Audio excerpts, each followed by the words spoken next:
How does Sydney establish the superiority of the poet over philosophers and historians? Poetry is a genre of literature. Not only poetry but also all branches of learning have a main purpose which Philip Sidney discusses widely in his An Apology for Poetry. He comprehensively and comparatively talks about the philosophy, history, and poetry, and finally proves that poetry is superior to history and philosophy. Every man starts learning from his very childhood. We normally know that learning means the activity of obtaining knowledge. But in An Apology for Poetry, Sidney says that purifying a wit, the enriching of memory, enabling of judgment, and enlarging of conceit are commonly called learning. However, all learning has a common purpose which is virtuous action. Christian people believe that to refine human soul, men start learning. However, every branch of learning has its own way to spread knowledge. But the main focus of every branch is to spread virtuous action, which is the end of learning. Sidney implies that the end of learning must be while doing, not only while knowing. So, the virtuous action means to learn and act through learning. Now we can discuss about different fields of learning such as philosophy, history, and poetry in order to see how they are performing their respective function. At first, Sidney discusses about philosophy which deals with abstract idea. Philosophers always go with definition, division, and distinction.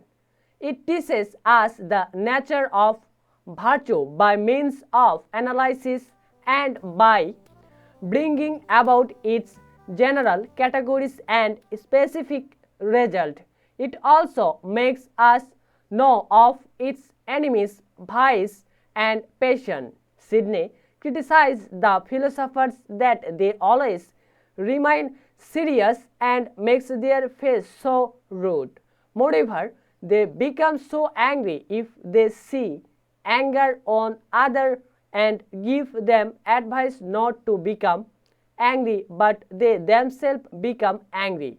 They only teach through abstract ideas which cannot be understood by the young so easily.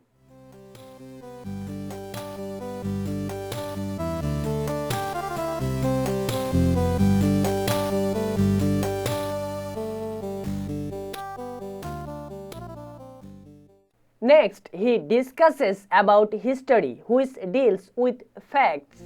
The historians do not believe in moral philosopher, but they study with mouse-eaten old record. That means they take concrete examples of virtuous men from the past. They authorize themselves upon other histories, whose greatest authorities built upon hearsay.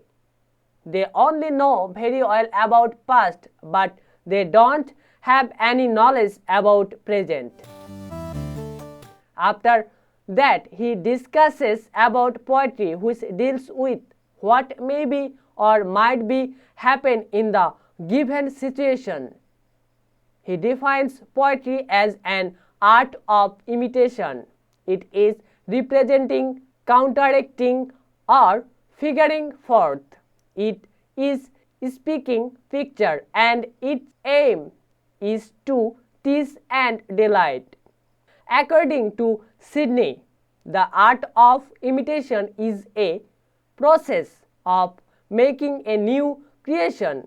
He further says that the painters paint a picture which cannot speak, but the picture painted by the poet in his poem is one that speaks with the readers. We have already known that the end of all knowledge is virtuous action. Philosophers teach virtue only by precepts. On the other hand, historians teach virtue only by example. So both of them are hard to be understood by the young. But poets perform both precept and example. Poetry gives a perfect pictures of virtue which are far more effective than the abstract percept and mere example.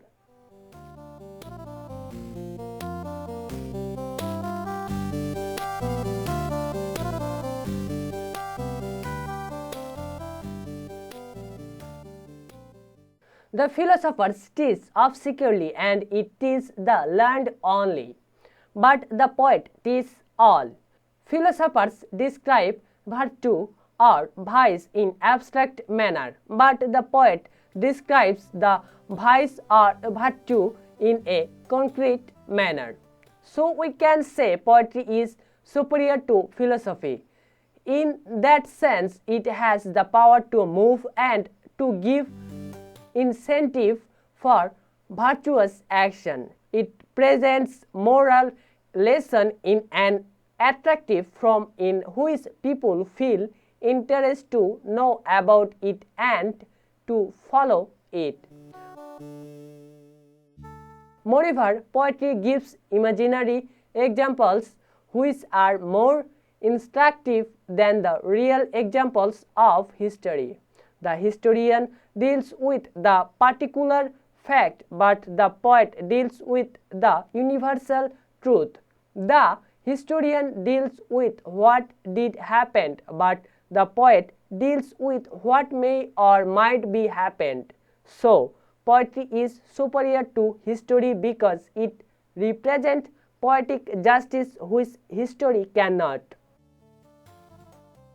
To sum up, we can say that poetry is superior to history and philosophy.